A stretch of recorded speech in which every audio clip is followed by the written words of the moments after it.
Mencintai Tuhan, berhenti menghakimi, dan menjadi berkat. Shalom, kembali lagi dengan saya Lydia Esther dalam program Living for Christ Indonesia. Dalam program ini kami akan mengangkat kisah hamba Tuhan dan mereka akan menyaksikan bagaimana kuasa dan mujizat Tuhan dalam pelayanan mereka. Dan pada saat ini sudah bergabung bersama dengan saya Bapak Pendeta Joshua Ednanta. Shalom Pak Joshua. Shalom Ibu Lydia. Puji Tuhan, apa kabarnya hari ini? Kabarnya hari ini luar biasa. Amin. Penuh aktivitas tetapi Yes. Tuhan memberikan semangat. Amin. Itulah yang Tuhan inginkan. Ya, selalu semangat dalam Tuhan. Dan Bapak Pendeta Joshua Ednanta ini membuka 3 perintisan ya, GPDI yang ada di Kabupaten Semarang. Betul. Dan beliau adalah Ketua Badan Kerjasama Antar Gereja Kabupaten Semarang. Puji Tuhan, luar biasa. Dan pada saat ini kita mau ngobrol-ngobrol ya Pak ya. Kita mau sahabat Living for Christ Indonesia ingin mendengarkan kesaksian dari Bapak Pendeta Joshua. Dan pada saat ini Bapak Joshua boleh menyampaikan sesuatu buat rekan-rekan bagaimana Tuhan memanggil Pak Pendeta untuk melayani Tuhan sampai saat ini. Ya. Baik, puji Tuhan, saya bersyukur saya dilahirkan dari keluarga hamba Tuhan.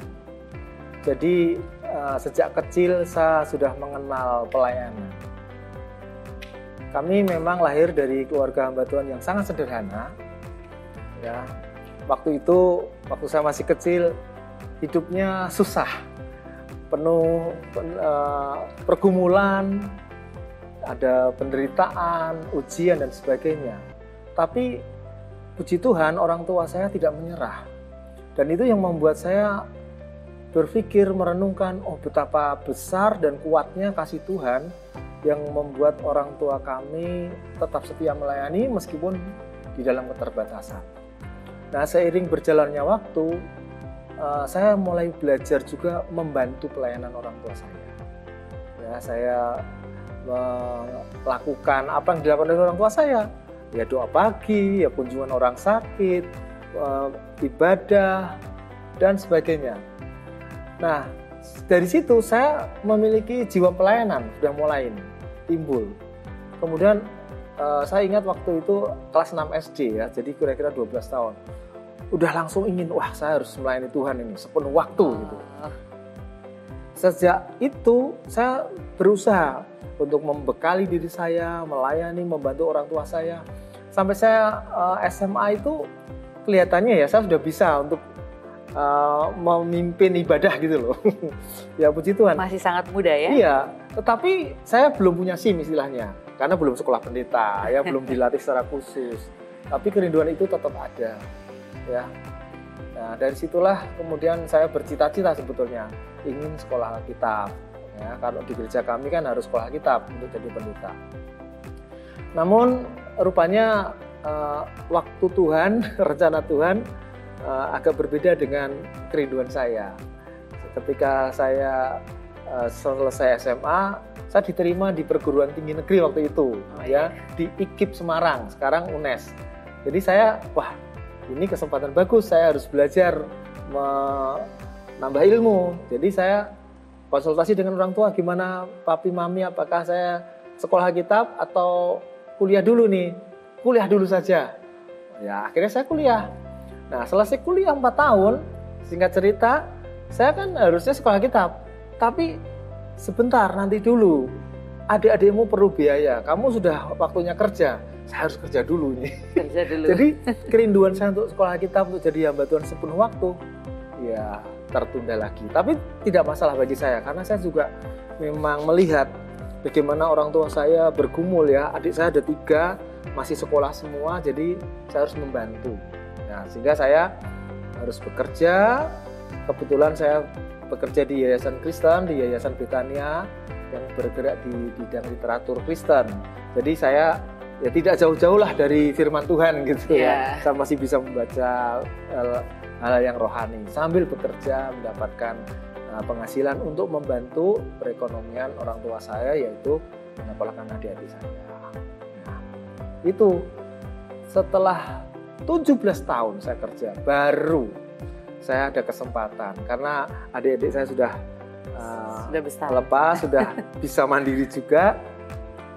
Kerinduan saya untuk menjadi hamba Tuhan full time tercapai ketika saya umur 40 tahun. 40 tahun. Iya. Setelah saya 17 tahun bekerja. Tapi tidak apa-apa. Katanya memang life begin at 40 ya. Jadi mulai itulah saya mendedikasikan diri saya untuk melayani Tuhan sepenuhnya. Wow, luar biasa ya. Sungguh indah. Sejak kecil memang sudah melayani Tuhan. Iya. Dari masa belia sudah melayani Tuhan. Itu karena inspirasi dari orang tua ya. Iya, betul. Luar biasa. Tetapi kerinduan-kerinduan itu sempat tertunda. Iya. Akhirnya umur 40 tahun baru bisa full time ya. Iya. Sebenarnya sebelum 40 tahun sudah full heart ya. Iya, betul. Betul sekali. Betul. Ya. Nah, apa yang menjadi visi dan misi Bapak Pendeta untuk Ya. melayani Tuhan? Setelah saya menjadi hamba Tuhan full time, ya, umur 40 tahun itu adalah 53. Jadi sekarang saya kan 54 ini. Berarti berapa ya? 14 tahun yang lalu ya. 14 tahun yang lalu sampai sekarang saya mempunyai visi dan misi. Ada dua, visi dan misi pribadi, kemudian visi dan misi untuk pelayanan saya. Kalau yang pribadi, saya terinspirasi dari Filipi 1 ayat 22. Kalau aku harus hidup di dunia ini, aku harus bekerja memberi buah. Ya. Karena bukan ayat 21, bukan mati kan saya. Jadi saya hidup, jadi harus bekerja memberi buah. Saya termasuk seorang pekerja keras. Saya ingat waktu saya masih kerja dulu di Yayasan Betania, bos saya itu puas dengan pekerjaan saya. Saya termasuk pekerja yang luar biasa. Nah, sekarang saya bekerja buat Tuhan ini. Saya juga harus membuat Tuhan itu puas dengan pelayanan saya. Yes. Gitu. Jadi saya ingin bekerja semaksimal mungkin. Potensi yang Tuhan berikan pada saya harus kembangkan semaksimal mungkin. Dan, jadi saya juga harus sekolah lagi nih, ya, sekolah Alkitab, sekolah pendeta, pokoknya harus belajar seumur hidup saya. Itu visi misi di dalam pribadi saya.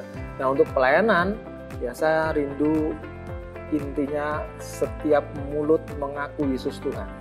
Itu kerinduan saya. Setiap lutut bertelut kepadanya. Wow. Hidup memberi buah. Ya. Berarti harus menjadi berkat bagi orang lain. Itulah yang dikehendaki oleh Tuhan ya. Kalau tidak berbuah nanti ditebang. Betul. Jadi kita sebagai pohon kita harus berbuah ya. Itulah yang Tuhan inginkan dalam hidup kita. Puji Tuhan. Dalam waktu-waktu pelayanan setelah Bapak Pendeta melayani Tuhan dengan full heart, full time gitu, pasti ada banyak badai, ada banyak tantangan yang terjadi pastinya. Iya, betul. Bisa dibagikan ke rekan-rekan Living for Christ? Ya, memang perjalanan pelayanan saya selama beberapa tahun terakhir ini tidak selalu mulus ya. Ada kendala-kendala. Yang jelas kendalanya itu keterbatasan. Kami melihat keterbatasan itu ada di diri saya sendiri juga, tetapi ada juga di lapangan istilahnya, atau di pelayanan itu. Kalau di diri saya, terus terang saya itu sebetulnya agak gagap sebetulnya. Saya dulu pemalu, nggak bisa ngomong. Saya belajar ngomong itu setelah saya terjun dalam pelayanan. Nah, ini membuat saya itu agak kesulitan berkomunikasi sebetulnya, tapi saya berusaha untuk mengatasi hal itu. Terus keterbatasan di dalam pelayanan SDM yang ada di jemaat itu sangat minim sebetulnya. Ya, saya melayani kebetulan ini masyarakat yang di desa, yang bisa dikatakan wong cilik, yang ekonominya tidak terlalu ya menggembirakan, tetapi ya saya bersyukur kita tetap bertahan, gitu. Tidak menyerah. Justru keterbatasan atau kendala atau kekurangan itu membuat kita bergantung sama Tuhan. Wow. Gitu kan. Jadi keterbatasan dan kelemahan itu yang membuat Bapak bertahan untuk melayani Tuhan. Wow, luar biasa. Di saat kita melayani Tuhan pasti tidak sedikit tantangan yang kita hadapi ya Pak. Yeah. Tapi ketika kita berjalan bersama dengan Tuhan, Tuhan selalu memberikan kekuatan, Tuhan selalu memberikan jalan keluar. Yeah. Seperti Bapak Pendeta sekarang ini, wow, luar biasa membawa jiwa-jiwa datang kepada Tuhan. Kalau misalnya Pak, dalam kehidupan Bapak Pendeta, ada nggak harapan yang terbesar untuk jemaat Tuhan, untuk orang-orang yang ada di sekitar gereja? Untuk jemaat saya rindu membangun mereka baik dalam kerohanian, jadi mereka punya spiritualitas yang baik lah ya.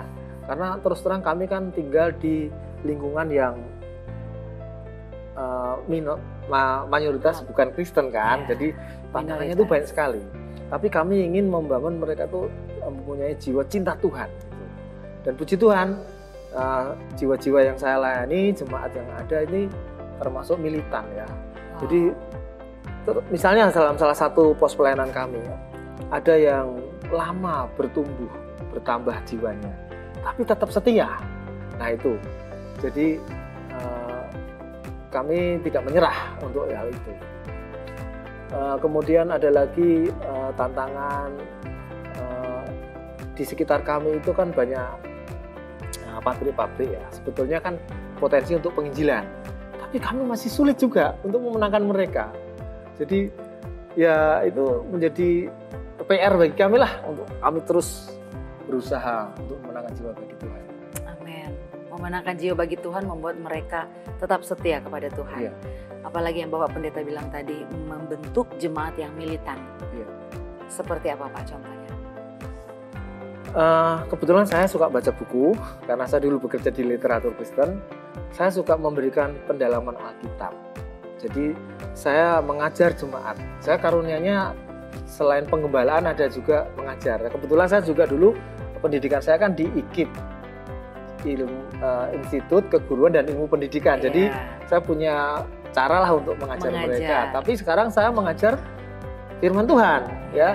Saya mulai dengan mengajar yang sekolah minggu, yang remaja. Saya membuka konseling untuk jemaat juga supaya mereka bisa tanya jawab.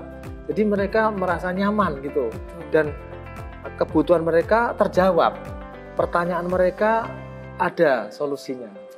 Wow, jadi untuk menciptakan jemaat yang militan harus diberikan pendalaman Alkitab ya Pak ya? Iya, betul. Supaya tahu dasar-dasar firman, dan di dalam firman Tuhan banyak janji-janji Tuhan. Betul. Yang membuat hati kita bergembira. Betul. Selain kita membawa jiwa-jiwa kepada Tuhan, tapi kita harus juga membentuk mereka ya Pak ya. Follow up. Ya, wow, luar biasa ini. Nah Pak, pada saat ini kan terjadi apalagi tahun-tahun kemarin gitu kan ya, yang terjadi pandemi COVID-19 ya, banyak para jemaat yang mungkin mengalami down gitu ya dengan kondisi ekonomi mereka. Nah pada saat mengalami pandemi ini Pak, apakah jemaat mengalami penurunan ekonomi? Apakah mereka mengalami kelemahan? Bagaimana Pak? Iya. Untuk mengantisipasi jemaat. Ketika kami mengalami pandemi ya 2-3 tahun terakhir ini, kami justru mengharapkan Tuhan itu benar-benar campur tangan. Amin. Jemaat tidak mau libur ibadah. Wow. Jadi kami tetap mengadakan pelayanan ibadah meskipun dalam jumlah terbatas, atau kami harus ke rumah-rumah kunjungan, tapi tetap kami dengan protokol kesehatan ya waktu itu ya, kami tetap mengadakan pelayanan ibadah. Kemudian memang secara ekonomi ada dampak juga. Ada yang sempat kehilangan pekerjaan, ada yang penghasilannya menurun ya, ada yang sakit, tapi puji Tuhan tidak sampai meninggal. Nah, saya kebetulan ada di Badan Kerjasama Antar Gereja dan juga Persekutuan Hamba-hamba Tuhan Garis Depan. Nah, di sana kami berjejaring. Nah, kebetulan ini pemerintah kami itu bagus sekali ya, memperhatikan. Jadi mereka juga ada bantuan sembako untuk jemaat yang membutuhkan. Nah, itu juga salah satu cara yang Tuhan pakai untuk menolong kami. Menjadi saluran berkat Tuhan. Puji Tuhan, luar biasa ya. Sekarang jemaat Tuhannya sudah berapa jiwa Pak? Yang di pos yang di Desa Gebugan itu ada 20 jiwa dewasa, yang anak-anak ada 5. Yang di pos Pakopen, Kecamatan Pendungan itu ada 15. Jadi belum terlalu banyak sebetulnya. Yang di Desa Pagersari ini yang unik, karena kebanyakan manula ya, mereka dipanggil Tuhan satu persatu. Ada 10 pasang. Lama-lama habis dong? Iya, yang masih hidup pindah ke tempat lain, keluar kota. Tapi masih terjangkau oleh kami.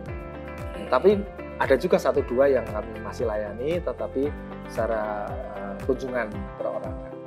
Wow, tapi Tuhan percayakan ya pelayanan. Saya harus setia dari perkara yang kecil. Ya, iya. Saya tidak ambisi harus punya jemaat yang terlalu besar. Nanti dulu, yang kecil dulu harus dilayani dengan baik. Betul, karena firman Tuhan berkata, kalau kita setia dalam perkara yang kecil, Tuhan akan mempercayakan perkara yang besar.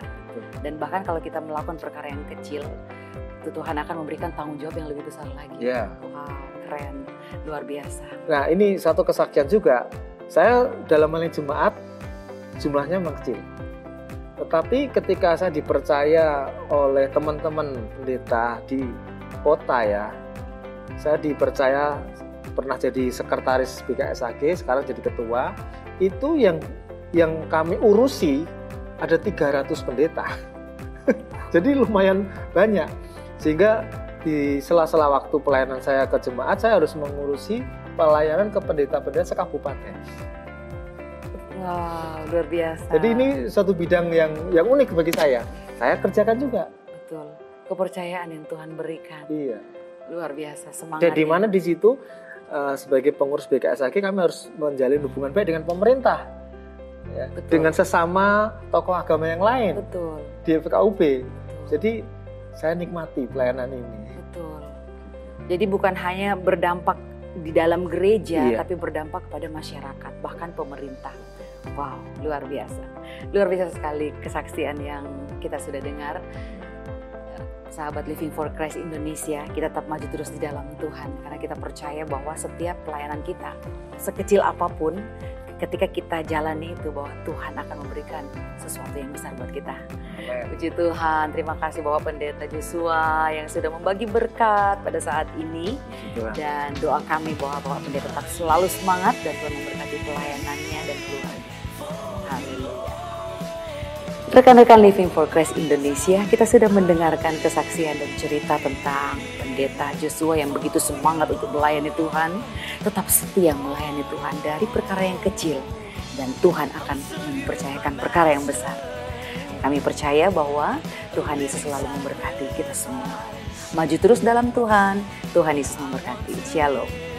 Shalom. Set me free, only for you,